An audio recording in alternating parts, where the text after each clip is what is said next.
ሰላም ሰላም ቅዱሳን እንዴት ናችሁ? እግዚአብሔር ይመስገን እኔ ደህና ነኝ። እግዚአብሔር ቃል በልቤ ውስጥ የመጣውን ሰሞኑን ማለት ነው እሱን አነብና በዛ ላይ የተረዳሁትን ነገር አካፍላችኋለሁ። የያዕቆብ መልእክት ምዕራፍ 4 ቁጥር 13 ነው ማየት የፈለኩት። እንዲህ ይላል፣ ከናንተ ማንም መከራን የሚቀበል ወይም እንዲህ ነው የሚለው፣ ከናንተ መከራን የሚቀበል ማንም ቢኖር እርሱ ይጸልይ ይላል። ስለዚህ መከራ መቀበል የሚባል ነገር አለ ማለት ነው። እንግዶች እንዳንሆን ለመከራ ማለት ነው። በጌታም ከሆነን በኋላ ማለት ነው። በጌታ ከመሆናችን በፊት በተለያየ ሁኔታ ውስጥ አልፈናል። መከራ ብለን ልንጠራው በምንችል ሁኔታ ውስጥ ሁሉ አልፈናል። ምንም አላለፍኩም የሚል ሊኖር አይችልም ማለት ነው። አሁን እኔ እዚህ የተናገርኩ ያለሁት ወይም እዚህ ያነበብኩት ክርስቲያን ስለሆንን ሰዎች ነው የሚናገረው። ክርስቲያን ስለሆንን ሰዎች ነውና ከናንተ መከራን የሚቀበል ማንም ቢኖር እርሱ ይጸልይ ይላል። እግዚአብሔር የተመሰገነ ይሁን። ምን ብለን ነው የምንጸልየው? መከራን የሚቀበል ሰው አንደኛ ይሄ መከራ ኃጢአትን ስለማድረግ እንዳልሆነ ግልጽ ነው። ወይም ክፉ ነገርን በማድረግ ሰዎች ስለሚቀበሉት አይነት መከራ አይደለም። ማንም ሌባ ሆኖ በሌብነቱ ምክንያት ተይዞ ቢደበደብ በእግዚአብሔር ዘንድ ምንም እንትን የለውም፣ ክሬዲት የለውም። ስለሱ አይደለም እዚህ እያወራ ያለው ማለት ነው። እዚህ እያወራ ያለው በአንድ በሶስት በአራት መንገድ ይሄንን መከራ መግለጽ እንችላለን። ለምሳሌ ያህል አንደኛ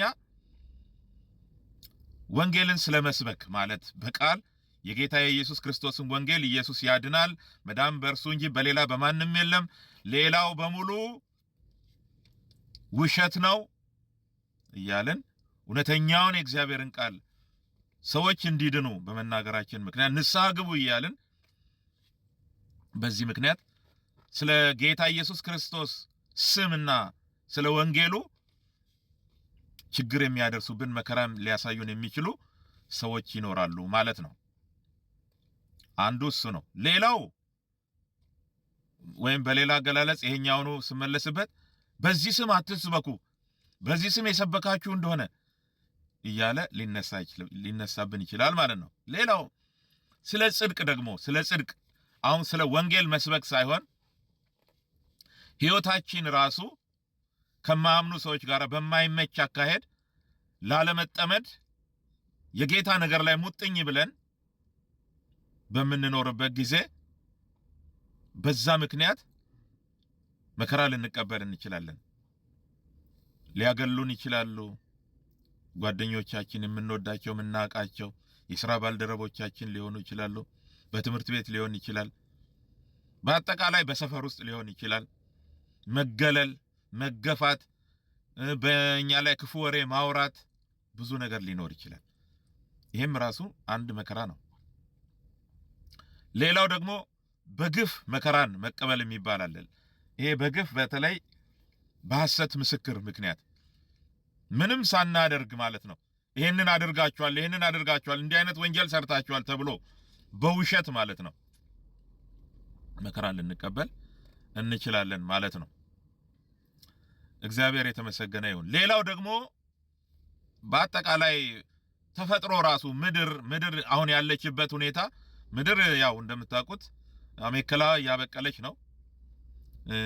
ያኔ መጀመሪያ ሰማይና ምድር ሲፈጠር እንደነበረው አይነት አይደለችም።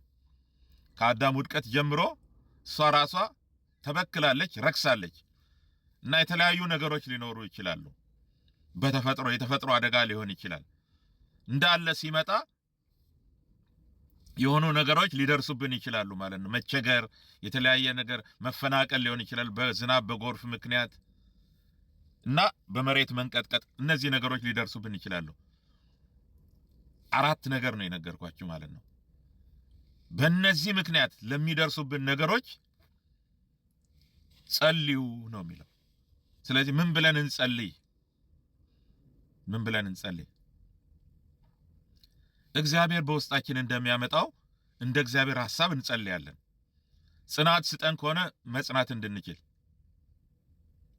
ከነዚህ ከክፉ ሰዎች አድነን እንዲያድነን ፈልገን ከሆነ ከነዚህ ከክፉ ሰዎች አድነን ልንን እንችላለን። እንደወደደው እንደ ፈቃዱ እግዚአብሔር ከፈለገ ከክፉ ሰዎች ያድነናል። አለበለዚያ የተወሰነውን ያህል መከራ ሊያሳዩን ይችላሉ፣ ወይም እስከ ሞት ድረስ ሁሉ ሊያደርሱን ይችላል። የኛ ድርሻ ምንድነው? ምንጸልይበት ምክንያት ምንድነው? ዋናው ምንጸልይበት ምክንያት ከእግዚአብሔር ሐሳብ እንዳንወጣ ነው። መከራው እኮ ዓላማው ከእግዚአብሔር ሐሳብ እንድንወጣ ነው። ሌላ ነገር እንዳይመስላችሁ። እንድናጉረመርም፣ ምስጋናን እንድናስቀር፣ እግዚአብሔር ያደረገልንን ነገር አስበን በተስፋ ደስ እያለን መከራውን እንዳንታገስ የሚያደርጉ ብዙ ነገሮች አሉ። ስለዚህ መጸለይ ያለብን ለመጽናት ነው የምንጸልየው። በዋናነት በምናልፍባቸው ነገሮች ምክንያት ከእግዚአብሔር ሐሳብ እንዳንወጣ ጸንተን እግዚአብሔርን በመከራችን ሁሉ ደስ እያሰኘ ነው እንድንኖር ነው የምንጸልየው። እግዚአብሔር የተመሰገነ ይሁን። አይታችሁ ከሆነ የእስራኤል ሕዝብ በጨነቀው ጊዜ ወደ እግዚአብሔር ጮኸ ይላል። እግዚአብሔርም ሰማው፣ ከመከራው አዳነው። ይህ ችግረኛ ጮኸ፣ እግዚአብሔር ሰማው፣ ከመከራውም አዳነው። እንደገና ደግሞ የሚገርማችሁ በምናልፍበት መንገድ የሸለቆ መንገድ ሊሆን ይችላል፣ ውጣ ውረድ ያለበት የእግዚአብሔር ቃል ምንድን ነው የሚለው? በዛ በሸለቆ ሰው ሆኖ የላይኛውን መንገድ ማሰብ አለበት። የእግዚአብሔር ሐሳብ እንደዚህ ነው እና የላይኛውን መንገድ የሚያስብ ሰው ምስጉን ነው፣ አቤቱ እርዳታው ከአንተ ዘንድ የሆነለት። በልቡም የላይኛውን መንገድ የሚያስብ ሰው ምስጉን ነው። በለቅሶ ሸለቆ እግዚአብሔር እኛን ሊያሳልፍ በወደደው ስፍራ በዛ የበረከት አምላክ የጸጋ አምላክ ምንን አዟል? ጸጋን አዟል። የምንቆም በረከትን አዟል ይላል። እግዚአብሔር ይመስገን። ስለዚህ እንደው ሸለቆ ውስጥ ሆነን ዝም ብለን ያለ እግዚአብሔር ጉብኝት እንኖራለን ማለት አይደለም። እኛ ብቻ እንጽና። ያዕቆብ መልእክት ላይ ሌላ ስፍራ ምንድን ነው የሚለው? ምንም ትዕግስት የሚጎላችሁ ሳይኖር ፍጹማንና ሙሉዋን ትሆኑ ዘንድ ስራውን ይፈጽም። እግዚአብሔር በስራ ላይ ነው ማለት ነው። በመከራ ውስጥ በምናልፍበት ጊዜ የእግዚአብሔር እስከሆንን ድረስ እግዚአብሔርን የምንወድ እንደ ሐሳቡ የተጠራ ነገር ሁሉ የምናልፍበት ነገር ሁሉ ለበጎ ነው። ስለዚህ እግዚአብሔር በስራ ላይ ነው ማለት ነው። ፍጹማንና ሙሉዋን እንሆን ዘንድ እግዚአብሔር በስራ ላይ ነው። ይፈጽም ስራውን፣ አታቋርጡት። ወደ ሌላ ሐሳብ ውስጥ እየገባን እግዚአብሔርን እንዳንበድል መጠንቀቅ አለብን ማለት ነው። እግዚአብሔር የተመሰገነ ይሁን። ስለዚህ ወገኖች ልዩ ልዩ መከራ በምንቀበልበት ጊዜ በሱ አንፈር፣ በመከራው አንፈር። በዓላማ ነው እግዚአብሔር እኛን የሚያሳልፈን በዛ መንገድ።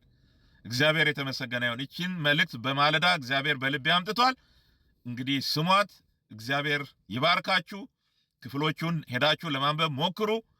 እግዚአብሔር ከእናንተ ጋር ይሁን፣ ያበርታችሁ፣ ያጽናችሁ፣ ጸጋን ያብዛላችሁ፣ በሰላሙ ይጠብቃችሁ። ተባረኩልኝ።